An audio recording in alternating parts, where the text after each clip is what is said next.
لا مسبب الاسباب ہے، وہ اسباب کا پابند نہیں ہے، وہ اسباب کا محتاج نہیں ہے، اسباب اس کے محتاج ہے۔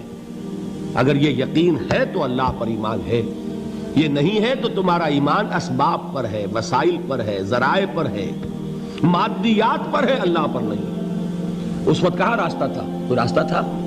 سمندر ہے اور ادھر سے لشکر آ گیا ہے۔ کلا ان معی ربی سیہدین۔ اب دیکھیے ایمان کہہ دینا آسان ہے، ہوا معکم اینما کنتم، جہاں کہیں بھی تم ہوتے ہو اللہ تمہارے ساتھ ہوتا ہے، لیکن اس کا یقین قائم ہو جائے تو زمین و آسمان کا فرق واقع ہو جائے۔ یہی بات ہوئی حضور کے ساتھ۔ غار ہے، چھپے ہوئے ہیں محمد الرسول اللہ اور آپ کے وہ یار غار ابو بکر صدیق رضی اللہ تعالی عنہ۔ اقبال نے حضرت ابو بکر کی شان میں چند اشعار کہے صرف، لیکن واقعہ یہ ہے کہ بھاری بھاری نظموں پر اور قصیدوں پر بھاری ہے، طویل ترین نظمیں اور قصیدے ہوں ان پر بھاری ہے۔ ہمتیں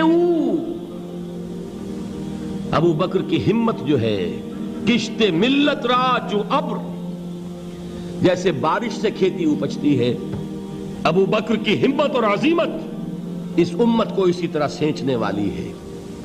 ثانیے اسلام و غار و بدر و قبر،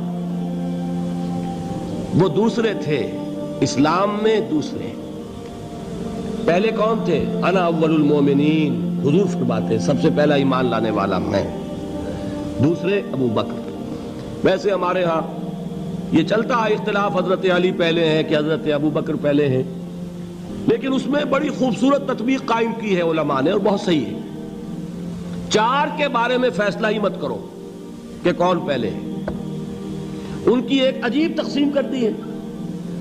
آزاد مردوں میں، بالغ مردوں میں سب سے پہلے ابو بکر، بچوں میں سب سے پہلے علی، خواتین میں سب سے پہلے خدیجہ، اور غلاموں میں سب سے پہلے زید ابن حارثہ۔ بڑی پیاری تقسیم ہے، یہ چاروں ہی پہلے ہیں، ہر ایک کے لیے اولیت ہے۔ اور واقعہ یہ ہے کہ اگر زمانی اعتبار سے تعین ہوگا تو پہلے خدیجۃ الکبریٰ آئیں گی رضی اللہ تعالی عنہ۔ کسی اور سے بات کرنے کی نوبت بعد میں آ سکتی ہے، پہلے تو اہلیہ محترمہ سے بات ہوئی، آتے ہی پہلی وحی ہوئی ہے، ابھی تبلیغ کا حکم نہیں تھا۔ کس کو بتایا واقعہ؟ ابھی اپنی نبوت کی تبلیغ کا تو حکم ہی نہیں آیا۔ واقعہ کس کا ہے؟ وہ خدیجہ کا ہے۔ جب کہا ہے کہ خشیت علی نفسی، مجھے اپنی جان کا اندیشہ ہے، تو کیا جواب دیا خدیجہ نے رضی اللہ تعالی عنہا؟ وہ صدیقۃ الکبریٰ ہے۔ صدیقات جو ہیں خواتین، ان میں چوٹی پر خدیجۃ الکبریٰ ہے رضی اللہ تعالی عنہا، اور صدیق جو مرد ہیں ان میں صدیق اکبر ہے ابو بکر صدیق رضی اللہ تعالی عنہ، لیکن صدیقات میں چوٹی پر۔ جب حضور نے فرمایا خشیت علی نفسی، کیا فرمایا؟ کیا عرض کیا؟ کیسے تسلی دی؟ نہیں نہیں، اللہ آپ کو ضائع نہیں کرے گا، آپ غریبوں کے ہمدرد ہیں، آپ مساکین کے تکالیف رفع کرنے والے ہیں، آپ بیواؤں کی سرپرستی کرتے ہیں، آپ مسافروں کی خدمت کرتے ہیں، اللہ آپ کو ضائع نہیں کرے گا۔ یہ یقین ہے اس خاتون کے اندر۔ خیر وہ ایک علیحدہ بات ہو جائے گی۔ میرے دل پر حضرت خدیجہ رضی اللہ تعالیٰ عنہ کی شخصیت کا بڑا گہرا نقش ہے، جو وہ کوئی اور ہی وقت اور موقع ہوا تو بیان ہوگا۔ بہرحال اقبال نے ایک مصرے میں جو چار اولیتیں جمع کر دی ہیں، ہمتیں کشت امت را چو ابر، ثانیے اسلام و غار و بدر و قبر۔ اسلام میں حضور کے بعد پہلے کون؟ ابو بکر۔ غار میں حضور کے ساتھ کون؟ ابو بکر۔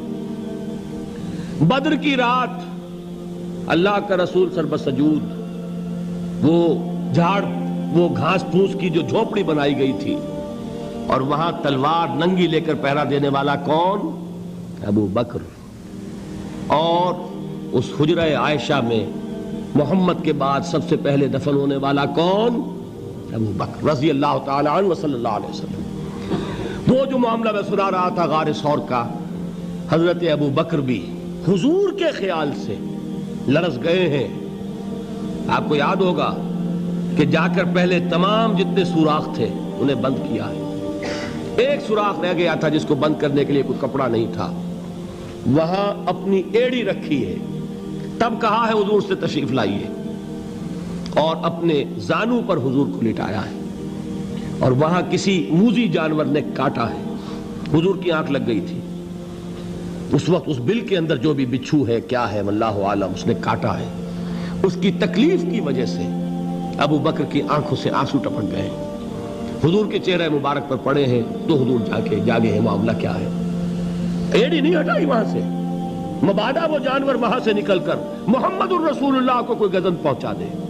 ابو بکر کی ایڑی ہے, جس طرح چاہے کھا لے, ختم کر دے, جان نکل جائے تب کوئی آنچ آئے محمد پر تو آئے, لیکن جیتے جی نہیں.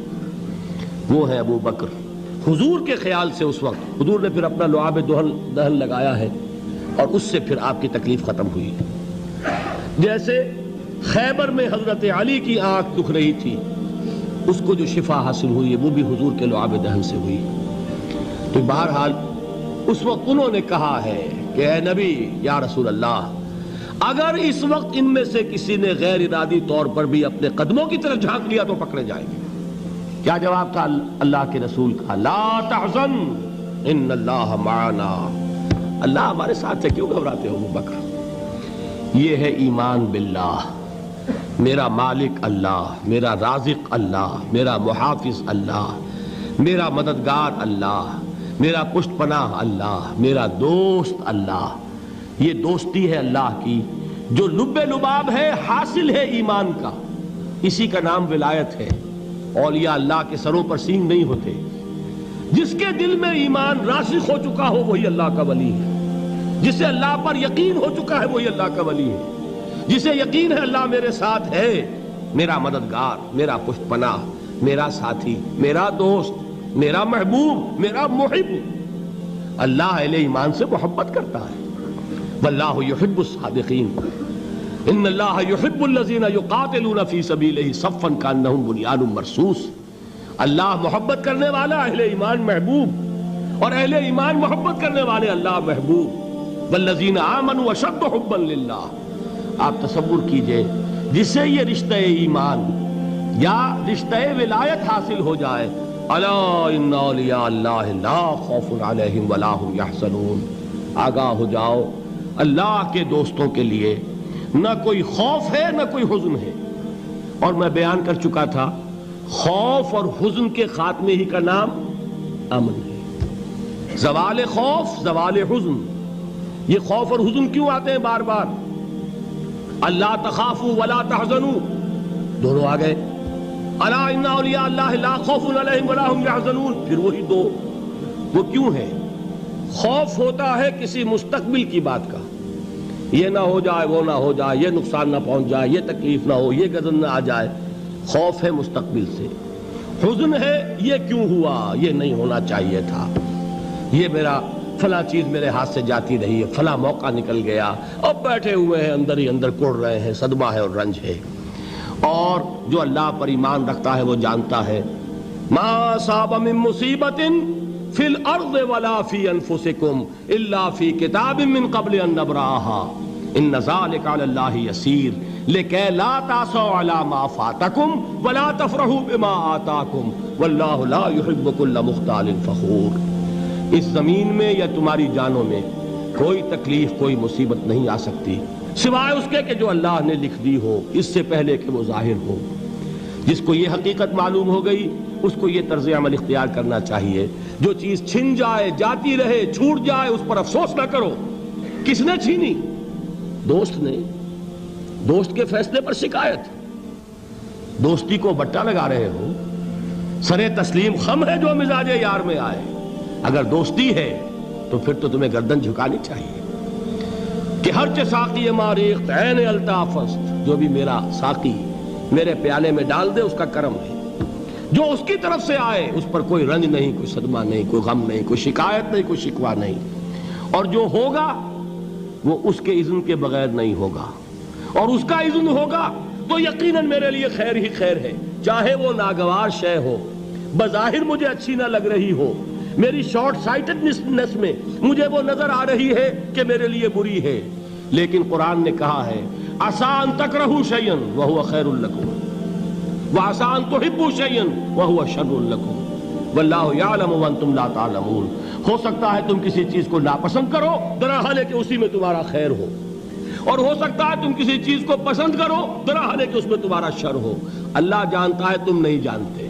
جب مجھے یہ بات معلوم ہو گئی، میں نے اپنا معاملہ اللہ کے حوالے کیا۔ سپردم بے تو مایا خیش را خدانی حساب کم و بیش را، اے رب جو تو چاہتا ہے وہ ہو، تیرے علم میں جو شے میرے لیے خیر ہے وہ ہو جائے، میری کوئی پسند نہیں، میری کوئی چاہت نہیں، یہ ہے راضی برضائے رب۔ اکبر الہ آبادی نے اسے کہا ہے رضائے حق پہ راضی رہ، یہ حرف آرزو کیسا، خدا خالق، خدا مالک، خدا کا حکم تو کیسا۔ جب میں آ گیا بیچ میں، میری پسند، میری مرضی، میری خواہش، میری چاہت، یہی تو شرک ہے۔ ما شاء اللہ کان وما لم یشاء لم یکن، جو اللہ نے چاہا وہ ہوا، جو اس نے نہیں چاہا نہیں ہوا، اختیار اس کا ہے، میرا تو نہیں۔ رضائے حق پہ راضی رہ، یہ حرف آرزو کیسا، خدا خالق، خدا مالک، خدا کا حکم تو کیسا۔ اقبال نے اسے کہا ہے فارسی میں، اب آپ کہیں اس کا ترجمہ بھی کرو تو وہ مجھے ذرا اس وقت کچھ بہت ہی بدذوقی کسی بات نظر آئے گی۔ جائیے پوچھئے کسی سے جسے فارسی آتی ہو۔ برو کشید ز پیچا کے ہست بود مرا، چے اقدہا کے مقام رضا کشود مرا۔ مجھے تو تمام پیچ و خم سے نکال دیا اس مقام رضا نے، میں راضی برضائے رب ہوں، جو فیصلہ اس کا میں اس پر راضی ہوں۔ تو کہاں کا حزن اور کس کا خوف، یہی زوال حزن اور زوال خوف، یہی ہے امن، یہ نتیجہ ہے ایمان کا۔ تو جان لیجئے یہ ہے لب لباب، یہ ہے حاصل ایمان کا، یہ ہے تو ایمان ہے، یہ نہیں ہے تو ایمان نہیں۔